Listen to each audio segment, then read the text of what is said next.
मसीह की आप सभी का स्वागत है इस सत्र में। आज हम सीखने वाले हैं कि यीशु में अपना स्थान जानो। जब आप आज के शिक्षण के बाद यीशु में आपका हक जानोगे कि प्रभु यीशु में आप कौन है और आपका परमेश्वर के स्वर्गीय राज्य में स्थान क्या है, जहाँ परमेश्वर प्रभु यीशु ने आपको रखा है, हमें रखा है, तो बहुत सारे कार्य आप कर सकते हैं। जिस मकसद से प्रभु ने आपको उनके कलीसिया में रखा है, मुझे आप उनके कलीसिया में रखा है, वो मकसद हम पूरा कर सकते हैं। वो पूरा करने में आसानी होती है। बहुत सारी दिक्कतों का जो हम सामना करते हैं आमतौर पे लोग, वो उस पर मात करने में आसानी होती है, क्योंकि आपको और हमें प्रभु यीशु ने जो स्थान दिया है वो बहुत ही विशेष है, अलग प्रकार का है, जो दुनिया की कोई शक्ति आपको नहीं दे सकती। हमारा और आपका स्थान ये है कि प्रभु यीशु की कलीसिया का हमको उन्होंने भाग बनाया। जो कलीसिया प्रभु यीशु बांध रहे हैं, प्रभु यीशु ने कहा है मत्ती 16:18 में, उसके विरोध अधोलोक का फाटक प्रबल नहीं हो सकता है। और इसी अविनाशी कलीसिया के हमारा भाग है, अनंतकालिक कलीसिया के हमारा भाग है। तो उसके संदर्भ में हम लोगों को आज सीखना है कि यीशु में अपना स्थान हम कैसे जाने। उसके संदर्भ में हम लोग एक वचन पढ़ेंगे उत्पत्ति के 23 अध्याय में 17 और 18 वचन में। ये इब्राहिम के जीवन की एक घटना है। यहाँ लिखा है कि सो एप्रोन की भूमि जो मामरे के सम्मुख की मकपेला में थी, वह गुफा समेत और उन सब वृक्षों समेत भी जो उसमें और उसके चारों ओर सीमाएं पर थे, जितने हित्ती उसके नगर के फाटक से होकर भीतर जाते थे, उन सबों के सामने इब्राहिम के अधिकार में पक्की रीति से आ गई। तो इब्राहिम ने वहाँ हित्ती लोगों के बीच में जाकर एक ज़मीन खरीदी और उस ज़मीन का उन्होंने विवरण यहाँ दिया है और लिखा है कितने पेड़ वहाँ थे, कितनी जगह थी और चारों ओर की सीमाएं। तो इस प्रकार से इब्राहिम का हक उस ज़मीन पर हो गया उसके खरीदारी के बाद। वैसे हमें और आपको प्रभु यीशु ने पहले खरीद लिया है और फिर उनके परमेश्वर के राज्य के वारिस बनाया है, और हमें और आपको बहुत बड़ा जिम्मेदारी दी है। वो ये है कि हमारे और आपके द्वारा प्रभु सैकड़ों, हजारों, लाखों तक लोगों की आत्माओं को बचाने वाला है। आप सीमा लगा सकते हैं, लेकिन परमेश्वर के लिए कोई सीमा नहीं है। आप बहुत बड़े पैमाने में प्रभु के लिए आशीष का कारण बन सकते हैं। तो निर्णय लेने का जो अधिकार यहाँ पुराने करार में हम देखते हैं, वो वहाँ के सभा के जो मुखिया थे, वो लोग शहर पनाह के बाहर बैठते थे, शहर के फाटक के बाहर बैठते थे, और शहर के अंदर के सारे लेन देन का वो लोग हिसाब रखते थे। लेन देन के बारे में पूरा हिसाब किताब लेखा जोखा रखते थे, और उन्होंने जो निर्णय लिए होते हैं वहाँ फाटक पर बैठकर, तो उस शहर में रहने वाले सभी लोगों के ऊपर वो लागू होता था, उसे कोई नहीं तोड़ सकता था। इस प्रकार से पिता परमेश्वर प्रभु यीशु पवित्र आत्मा ने हमें और आपको स्वर्ग राज्य में हक देने का, प्रभु यीशु के स्थानिक कलीसिया के द्वारा हक देने का जो निर्णय लिया है, उनके वचन में लिखा है, वो कोई नहीं तोड़ सकता।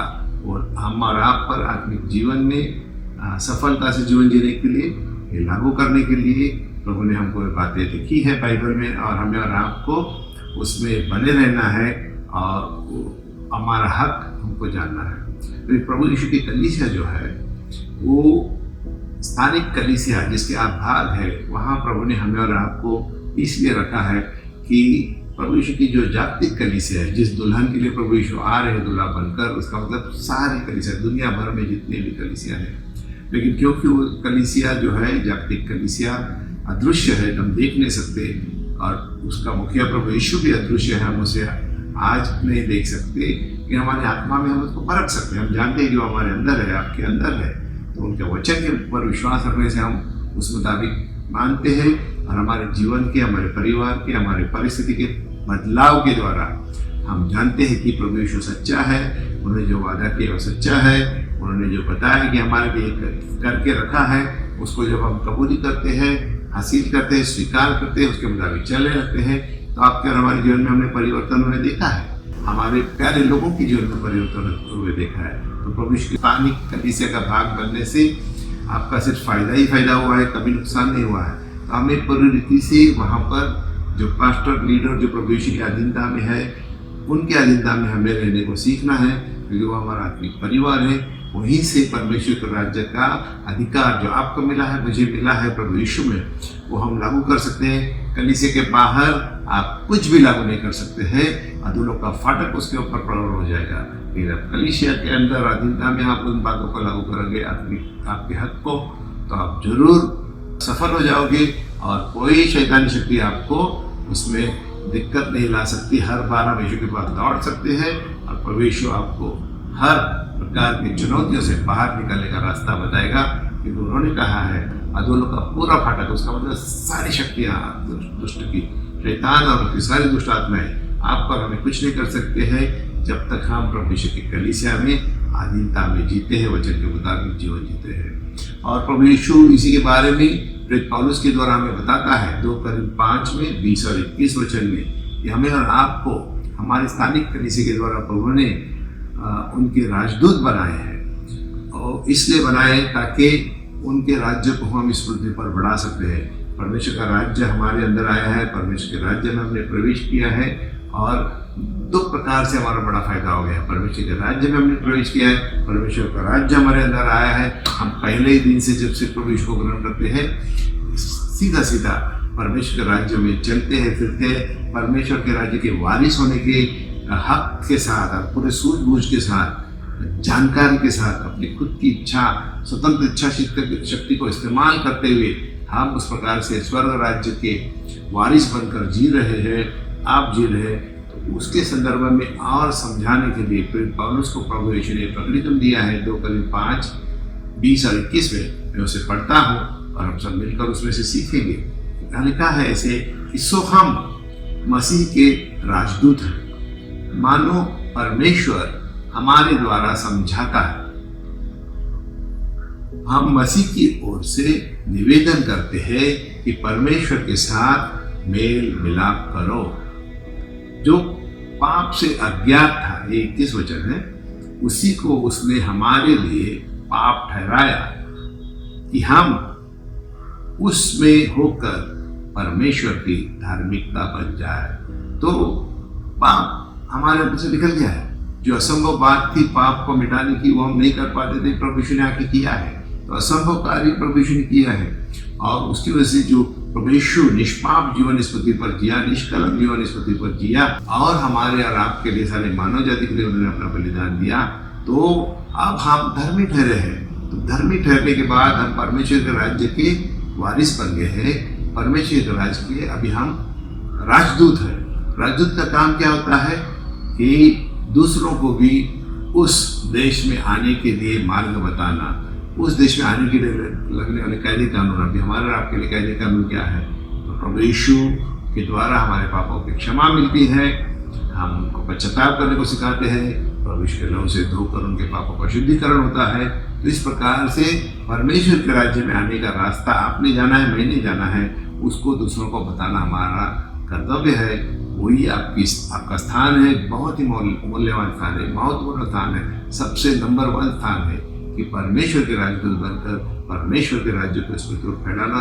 जो हमारे अंदर है उस राज्य को दूसरों के अंदर भी आने के लिए, उनको भी परमेश्वर के राज्य में प्रवेश करने के लिए जो रास्ता आप जानते हैं, मैं जानता हूँ, हम सबको मिलकर उन लोगों तक को पहुँचाना है। प्रभु यीशु ने हमें और आपको उनकी कलीसिया में इसलिए प्रस्थापित करके रखा है, वहाँ हमको डट कर खड़े रहने के लिए सीखा है। उनके वचन के मुताबिक हम सीखते हैं, चलते हैं, ताकि उनका जो दैवी अधिकार आपको मिला है उनके राजदूत बनने का, उसे आप लागू कर सकते हैं। और परमेश्वर के राज्य के राजदूत बनकर जीने के लिए जो कायदे कानून है, जो आत्मिक तत्व है, उसको हम कलीसिया में सीखते हैं, ताकि हम नतीजावान के प्रभावशाली ऐसे परमेश्वर के राजदूत बन सकते हैं।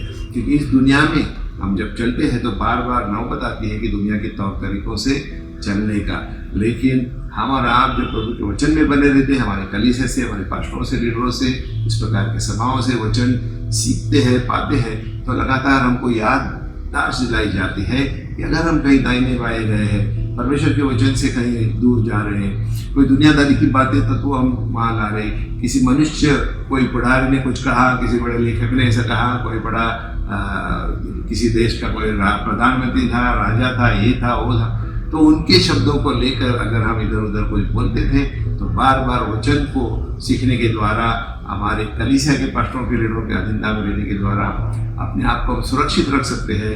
और फिर जो असली हमारा हक है, परमेश्वर के राजदूत बनकर इस पृथ्वी पर जीना, दूसरों को प्रभु के राज में लाना, उसमें हम बने रहेंगे, यहाँ वहाँ भटकेंगे नहीं। और हमारे राग के लिए प्रभु ने एक समय सीमा नियुक्त किया है कि इतने इलाके में, इतने लोगों के जीवन में यहाँ पर हम कार्य करने वाले हैं, उनके उद्धार का कार्य करने वाले। उस जगह, उस कार्य को दूसरा कोई नहीं कर सकता, आपके द्वारा ही करने का प्रभु ने ठान लिया है। तो प्रभु यीशु के राजदूत होने के नाते आप खुले स्वर्ग के नीचे सेवा टहल करते हैं। स्वर्गदूत आपके साथ, आपका साथ देते हैं परमेश्वर की बातों को लागू करने के लिए। और स्वर्ग राज्य के कायदे कानून तत्व जो प्रभु यीशु ने हमें सिखाए हैं, उनको आप इस दुनिया के लोग जो इस दुनिया के तौर तरीकों पर चल रहे हैं, उनके जीवन में लागू करने के लिए आप एक कामयाब और सफलता वक्त ऐसा आदर्श, सफलता से जीने वाला ऐसा एक आदर्श व्यक्ति बनते हैं। और प्रभु यीशु का चेला बनने के नाते हमें याद रखना है कि हमारा आप ऊंचे श्रेष्ठ श्रेणी का स्वर्गीय राज्य का जीवन जी रहे हैं। और इस दुनिया के तौर तरीकों में निचला ऐसा जीवन, दुनिया के तौर तरीके का जीवन हमको और आपको नहीं जीना है। और इस प्रकार के ऊंचे श्रेष्ठ श्रेणी के जीवन को जीने के लिए प्रभु यीशु ने जो भी करना है वो करके रखा है, पिता परमेश्वर ने करके रखा अपने पुत्र प्रभु यीशु को भेजकर। इसका मतलब ईश्वर का राज्य के श्रेष्ठ श्रेणी के जीवन में हम कैसा जिए, इसकी चिंता करने की भी आपको जरूरत है। यीशु में समर्पित हो जाओ, यीशु के शरण में आओ, प्रभु यीशु को अपना निजी उद्धारकर्ता करके ग्रहण करो। जैसे ही हम ऐसा करते हैं तो प्रभु यीशु ने वो सारा जो कार्य रेडी करके रखा है, हमारे लिए तैयार रखा है, उसमें हम प्रवेश करते हैं, उसके आशीषों में हम प्रवेश करते हैं। और उसके द्वारा क्या होता है कि हम परमेश्वर के सामने धर्मी जीवन जी सकते हैं। और प्रभु यीशु जो पाप से अज्ञात था, उसको पाप ठहरा गया ताकि हम जो पापी थे, हम उनके द्वारा क्षमा पाए और धर्मी ठहराए जाए। तो इस प्रकार से परमेश्वर के राज्य में आपको स्वर्गीय राज्य के राजदूत बनाए हैं। उस हक को आप बिल्कुल गंवाना नहीं किसी भी हालत में। अभी मैं मेरे सारे शिक्षण का सारांश कर रहा हूँ और एक प्रार्थना और भविष्यवाणी के रूप में आपके ऊपर मैं उसको उंडेल रहा हूँ। उसको स्वीकार करो। जैसे आप सुनोगे मेरे शब्द, प्रभु आपकी जो निकाली करेगा, आपकी आत्मा में बड़ी प्रेरणा आ जाएगी, आप बड़े ताज़ी तवाने बन जाओगे। और यहाँ वहाँ मन भटक गया था तो प्रभु आपको सही रास्ते पर लाएगा। तो अभी से आप आपका जो प्रभु यीशु में सही हक है उसको बराबर डट के पकड़ोगे। और प्रभु यीशु ने आपको अपनी कलीसिया में स्थापन किया है, वहीं रहना, एक कलीसिया में बने रहना, एक पास्टरशिप, लीडरशिप उनके अंडर में बने रहो, तब आप आगे आगे बढ़ते जाओगे। कलीसियाओं में यहाँ से वहाँ घूमना नहीं, क्योंकि आप परमेश्वर के राज्य के हकदार है, वारिस है। जहाँ कहाँ भी जाए तो आप परमेश्वर के राज्य के भागी है। लेकिन अगर एक जगह आप नहीं रहोगे तो कहीं भी जाओगे तो आपको समस्या आ जाएगी। तो प्रभु आपको सही बुद्धि दे और आपको और आपके परिवार को प्रभु ने जो चुना है, क्योंकि आप परमेश्वर के राज्य के वारिस है और परमेश्वर के राज्य को बढ़ाने के लिए दुनिया में रखा है, आपका हक अपने जान लिया है, तो आपके अंदर परमेश्वर का आनंद और परमेश्वर पवित्र आत्मा की पवित्रता सीमित है और वो आपको बहुत असीमित रीति से उसमें आगे बढ़ाएगी। तो हमारे साथ प्रार्थना करना कि स्वर्गीय पिता, आपके पवित्र आत्मा को भेजा हमारे अंदर, उसके लिए बहुत बहुत धन्यवाद। अब पवित्र आत्मा हमें मार्गदर्शन करता है, हमें बताता है कि परिपूर्णता से उच्च श्रेणी का जीवन हम कैसे जिए, और हमें आपने हमारे अंदर पूरा परिवर्तन लाया है, उसके लिए धन्यवाद। और हम अभी प्रभु अभी तक हमने कहीं कुड़कुड़ाया है, बुड़बुड़ाया तो हम उसके लिए क्षमा चाहते हैं। और हम अभी से खुद आगे बढ़कर लोगों के लिए प्रभु आशीष का कारण बनेंगे। हम खुद दूसरों के लिए उनके जीवन में मुस्कुराहट लाएंगे प्रभु। और प्रभु यीशु, आपने जो हमारे लिए वादा किया है कि आप हमारे अंदर जो आपने आनंद डाला है, प्रभु का आनंद हमारी ताकत होती रहेगी और यही हमारा जीवन का ब्रीद रहेगा, मार्गदर्शन रहेगा, हमारा लक्ष्य रहेगा प्रभु। तो प्रभु यीशु में मेरा हक क्या है, आपका हक क्या है, उसके द्वारा अनंतकालिक पुरस्कार आपको मिलेंगे। और अनंतकालिक कार्य प्रभु आपके द्वारा करवाएगा। ये मैं भविष्यवाणी करता हूँ। एक दिन आप प्रभु यीशु से खुद उस वाणी को सुनेंगे जहाँ प्रभु कहेगा, आओ मेरे होनहार और नेक और ईमानदार वफादार सेवक, और मेरे पिता के राज में मेरे साथ आनंद मनाओ। इसी बात को तो सुनने के लिए हम सब तैयार हो, तड़प रहे हैं, तत्पर है। वो बात को जल्दी आप सुनोगे, उस आवाज़ को सुनोगे। यीशु के नाम से मैं इसी भविष्यवाणी करता हूँ। आमेन। God bless you. प्रभु आपको आशीष करे। आमेन।